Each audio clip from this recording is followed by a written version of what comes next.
As we celebrate Heritage Day, the provincial government will remember 4 members of the PAC's armed wing in Munsieville in Krugersdorp. There was expected to be a wreath-laying ceremony, but we do believe that was postponed a little bit earlier at the Fontaine Cemetery for the 4 freedom fighters who were hanged by the apartheid government back in 1964. Get the latest now from Silindelo Masikane, who's been speaking to various people, a community very much touched by the loss of those men in the prime of their lives. Lee. Certainly so, and of course we are here in Munsieville where we are joining the Gauteng Provincial Heritage Day celebrations as well as commemorations, of course, where we remember where we come from, the lives that were lost in order for us to be able to enjoy the freedom that we have today. And of course we do know that the program will be getting underway quite soon. We're actually outside the venue now, Marcel, where we are expecting a carnival to make its way inside before the program begins. So we are just monitoring that and perhaps we will be able to bring you those visuals. But I do want to bring in my guest, the chairperson of the PAC here in the West Rand. Thank you so much for your time. Perhaps talk to me about the significance of where we are today, the lives that were lost, and of course the celebrations that we're about to have. Okay. No, thank you. We may say we are very much saddened by what is happening. Basically, what the PAC is here for in the venue is to merely commemorate our fallen martyrs, the Munsieville 4. But however, we must raise our dissatisfaction about the commercialization of the event itself. Because number one, the PAC as the organization was never consulted about this event by the so-called provincial government, which in our view is just a mere electioneering campaign that is happening. Because if the community of Western, the community of Munsieville, is not part of this event, is not part of the arrangements that were done before the actual event, then really we got nothing to celebrate. And particularly due to the reason that when we look, our heritage, to us we define heritage as the land.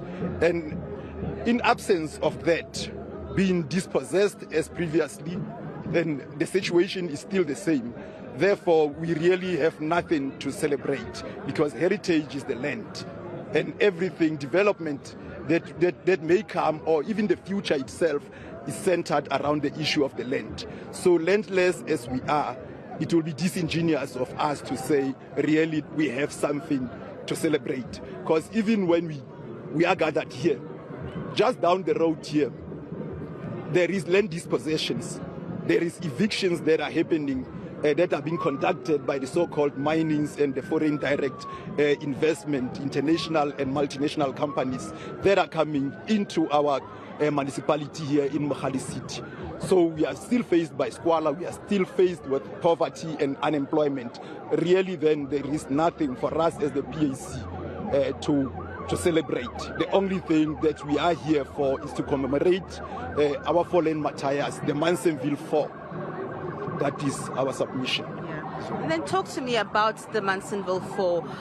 What perhaps do you want young South Africans to remember about those struggle stalwarts? All right.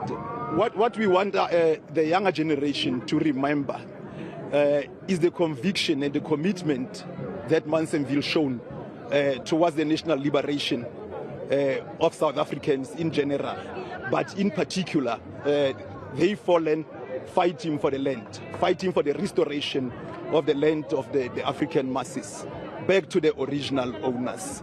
So that's what we want the younger generation to know. But however, our challenge is that the same history is being distorted because the government is really prepared to distort the history by taking Munsieville 4 out of Munsieville and go and rebury them into Maropeng, which is really now butchering the history of the people and taking away the relevance of history, the relevance of Munsieville 4 and the conviction that they've shown till they take their last breath. Because what we need to learn both the younger generation and the generations that are coming, is to say Munsieville 4 dedicated their life in order to return the land to the rightful owners, the African masses and the blacks in particular. Thank you so much. Thank you. That is the chairperson of the PAC here in the West Rand, and I think it's quite an important reflection to make. While we do celebrate, let's not forget that for many of those who are, who remember what happened to the Munsieville 4, perhaps they do feel as though not enough has been done in order to honor them, and that, like you heard from the chairperson, what we're seeing right now in terms of festivities is a little bit disingenuous. But you can see in front of you, Marcel, that the parade has arrived just outside of the venue.